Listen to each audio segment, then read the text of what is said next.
Olá, meus amigos, minhas amigas. Aqui nos encontramos mais uma vez, reunidos neste ambiente virtual, para mais um momento de estudo, mais um momento de reflexões acerca do Evangelho do Cristo à luz da doutrina espírita. Mais alguns minutos que o Senhor da vida nos concedeu para que continuemos nesta busca incessante pelo conhecimento da verdade e assim um dia nos libertarmos das trevas da ignorância. E por isso, mais uma vez aqui nos encontramos e agradecemos.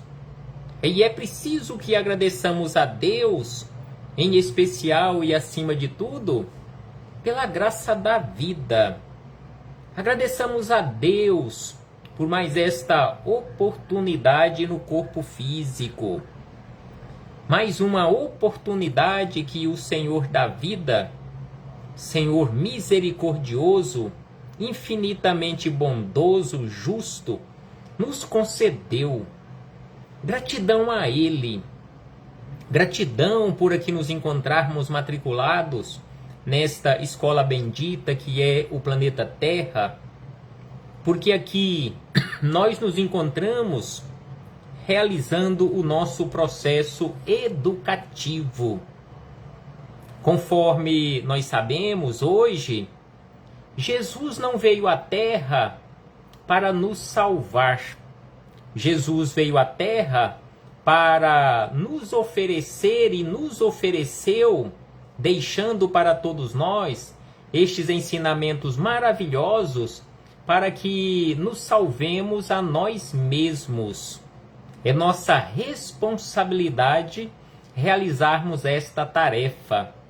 Por isso, mais uma vez agradecemos a Deus e agradecemos a Jesus por este esforço descomunal que ele fez, esta renúncia enorme, esta renúncia gigantesca em prol de toda a humanidade, vindo à Terra e nos legou este fabuloso código pedagógico que conhecemos com o nome de Evangelho.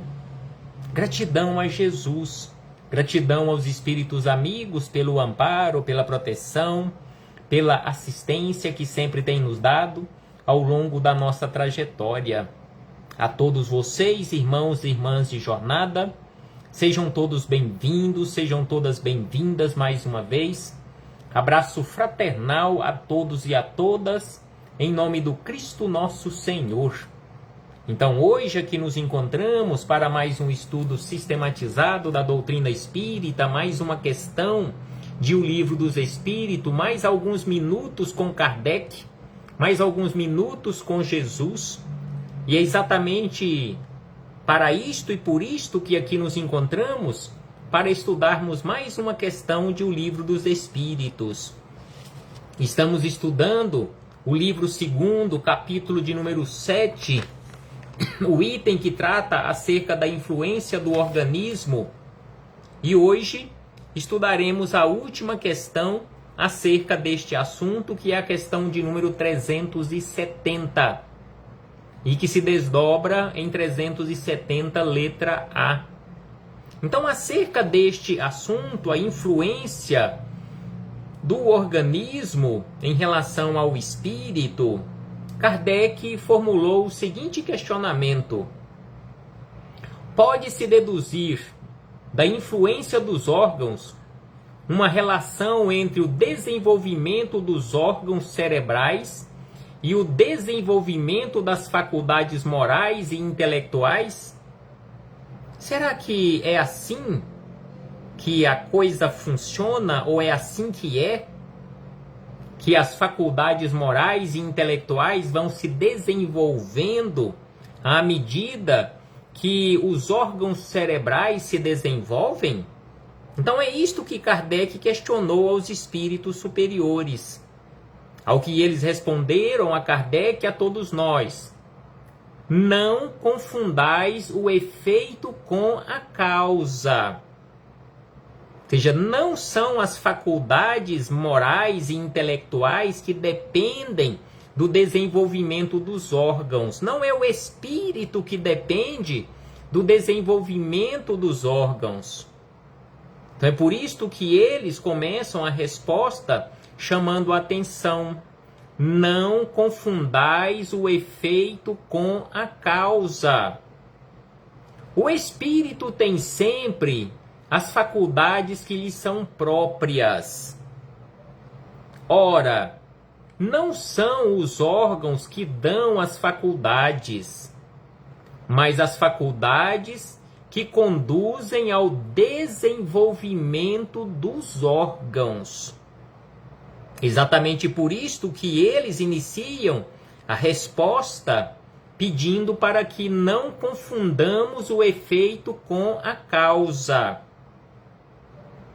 Não são as faculdades morais e intelectuais que dependem do desenvolvimento dos órgãos cerebrais, mas são exatamente as faculdades morais e intelectuais que, desenvolvidas, conduzem ao desenvolvimento dos órgãos físicos, os órgãos do organismo. Porque quanto mais se desenvolvem estas faculdades morais e intelectuais, mais se exige órgãos mais aperfeiçoados, mais desenvolvidos. Então é por isto que os espíritos amigos nos chamam a atenção que as faculdades mais desenvolvidas conduzem ao desenvolvimento dos órgãos. E aí Kardec, querendo aprofundar um tanto mais acerca deste assunto, formulou mais um questionamento que aqui ficou registrado como 370, letra A. Assim sendo, a diversidade das aptidões da criatura humana provém unicamente do estado do espírito. Será que é assim?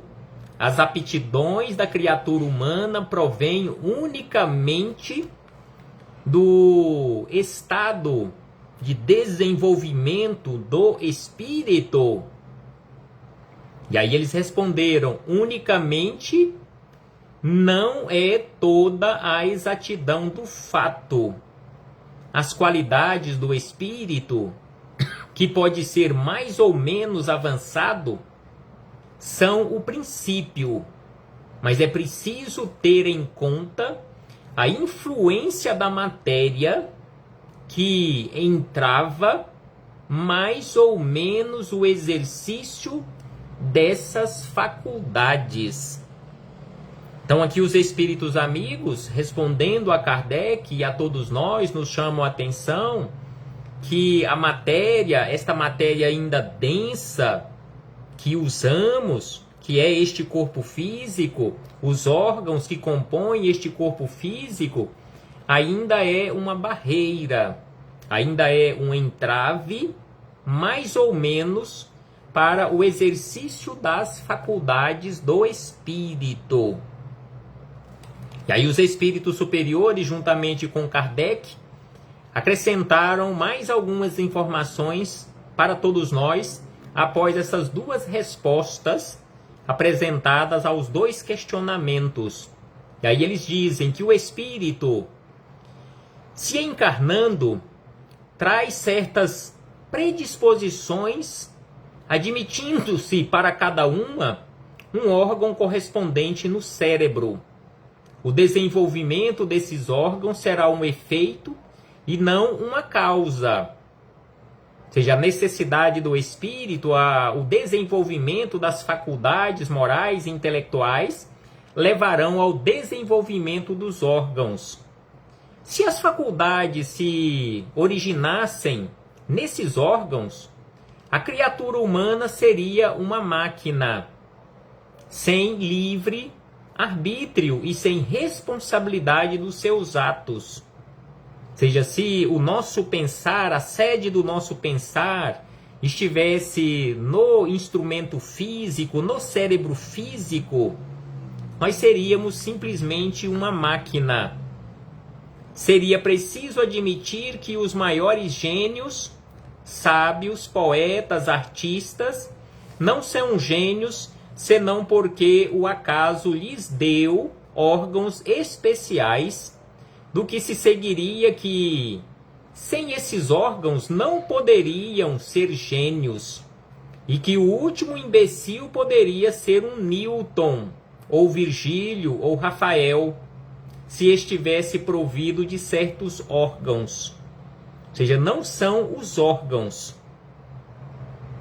E aí eles acrescentam da seguinte maneira: assim, fazendo esta suposição mais absurda ainda, quando se aplica às qualidades morais. Assim, segundo esse sistema, São Vicente de Paulo, dotado pela natureza de tal ou tal órgão, poderia ter sido um celerado, ou seja, um criminoso, e não faltaria ao maior criminoso senão um órgão para ser São Vicente de Paulo. Admitia, ao contrário, que os órgãos especiais, se é que existam, são consequentes e se desenvolvem pelo exercício da faculdade, como os músculos pelo movimento. E vós não tereis nada irracional. Façamos uma comparação trivial, por ser verdadeira. Por certos sinais fisionômicos reconheceis a criatura humana dada à bebida. São esses sinais que o tornam um alcoólatra? Ou o alcoolismo que faz parecer esses sinais?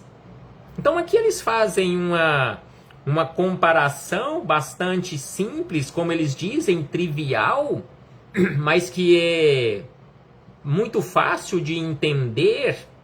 Não são, conforme eles dizem aqui, os sinais fisionômicos de uma criatura que farão com que ela se torne um alcoólatra nesta comparação que eles fizeram.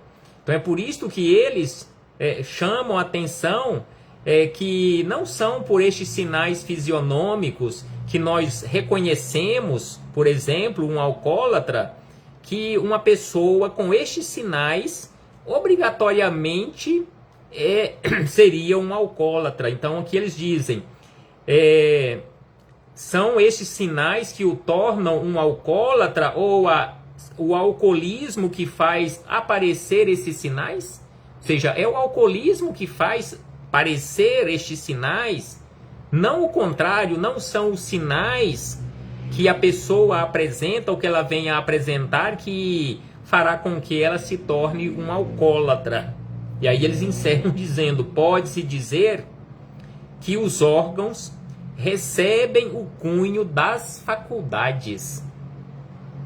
Então um espírito mais desenvolvido, um espírito com as faculdades morais e intelectuais mais desenvolvidas, ele, sem sombra de dúvida, que fará com que os órgãos do corpo físico se desenvolvam mais para que ele possa expressar as suas faculdades, conforme o exemplo que eles deram em relação ao desenvolvimento dos músculos através dos exercícios. Então, assim, fechamos este parêntese com esta citação da questão número 370, para na sequência ainda refletirmos um tanto mais, agora com Miramês, filosofia espírita, onde nós encontramos no capítulo de número 13, efeito e causa. Então aqui no capítulo número 13, do volume número 8, encontramos os comentários de Miramês a esta questão número 370, e Miramês começa as suas reflexões, os seus comentários, da seguinte maneira: é importante não confundir efeito com causa. Conforme o exemplo que Kardec, juntamente com os espíritos superiores, usaram de um alcoólatra, que via de regra nós o reconhecemos pelo seu comportamento, pelos seus gestos, devido ao hábito do álcool, ou pelo fato de ele estar na condição de um alcoólatra. Então aqui Miramês nos lembra que é muito importante e é preciso que estejamos sempre atentos para não confundirmos o efeito com a causa. Os efeitos nos mostram que existe uma fonte de todas essas consequências. Então, quando nós reconhecemos, através dos gestos, através da fisionomia, uma pessoa, um irmão, uma irmã de jornada, que tem um determinado vício, e aqui ele citou o exemplo do alcoolismo. Então aqui ele nos chama a atenção que os efeitos nos mostram que existe uma fonte. Então aquele comportamento, aqueles gestos, aqueles trejeitos nos mostram na condição do efeito que existe uma causa, ou seja, que existe uma fonte de onde provém. Ou seja, essas consequências. Todas as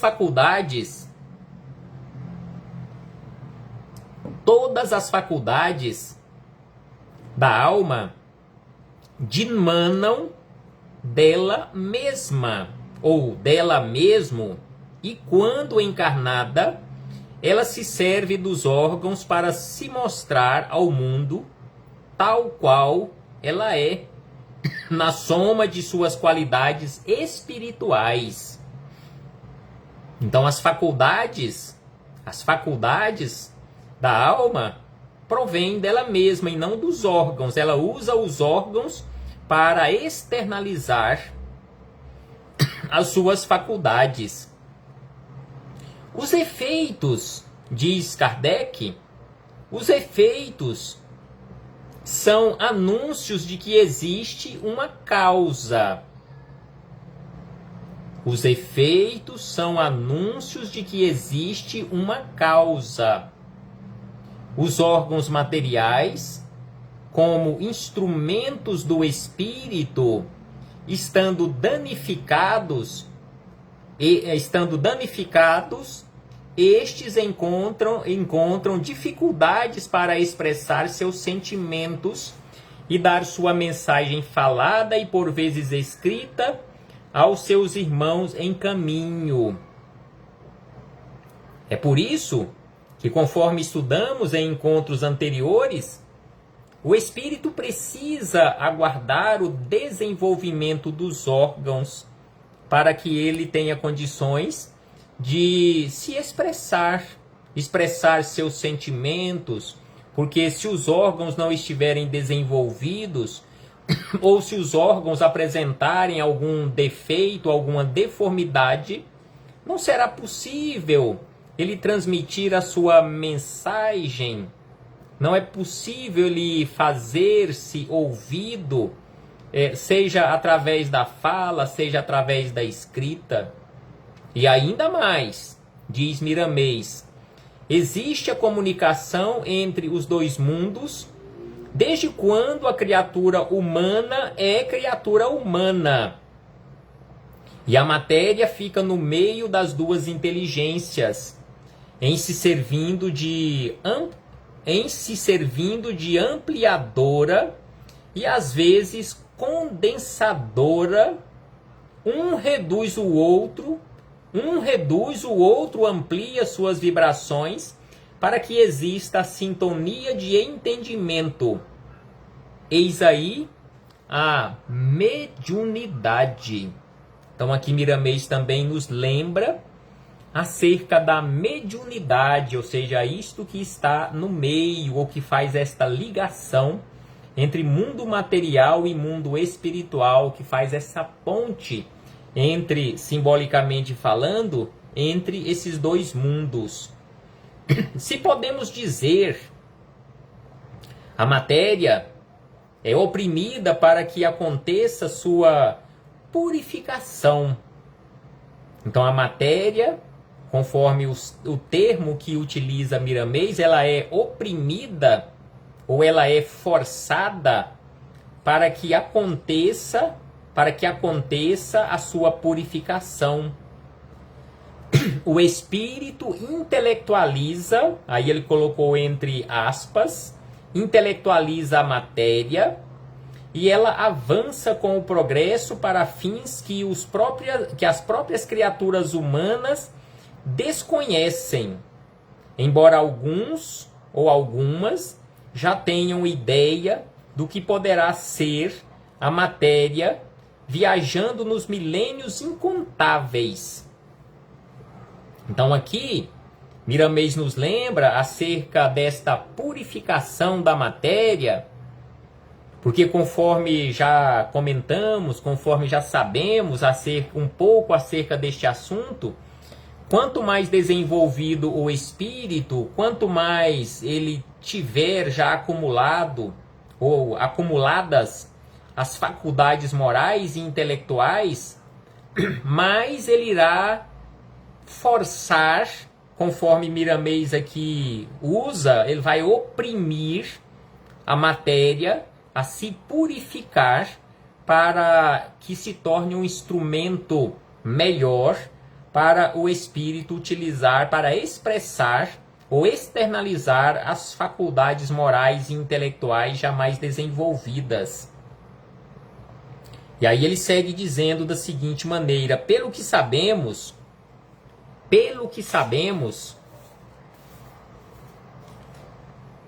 o princípio de todas as diversidades dos dons reside no amor. Amor este ainda desconhecido nos liames da carne.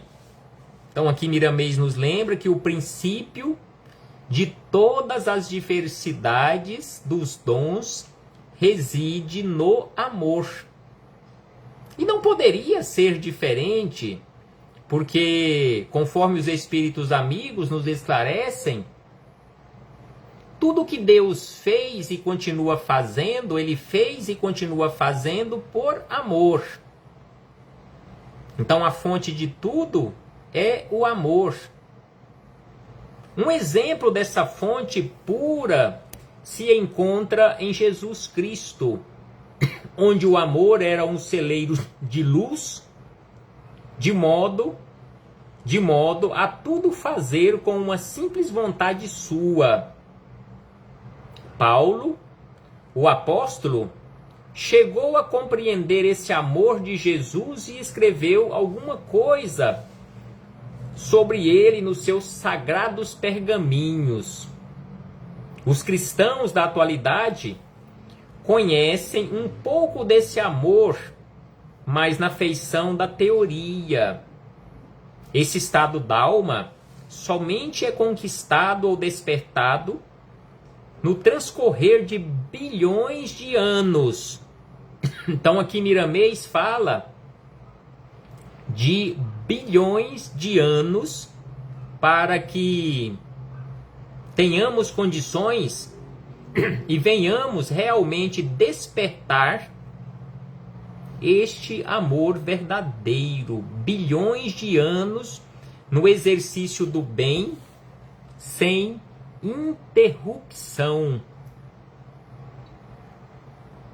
Então aqui Miramês nos fala acerca do exercício do bem para a conquista e o desenvolvimento desse amor verdadeiro ao longo de bilhões e bilhões de anos, exercitando o bem incessantemente.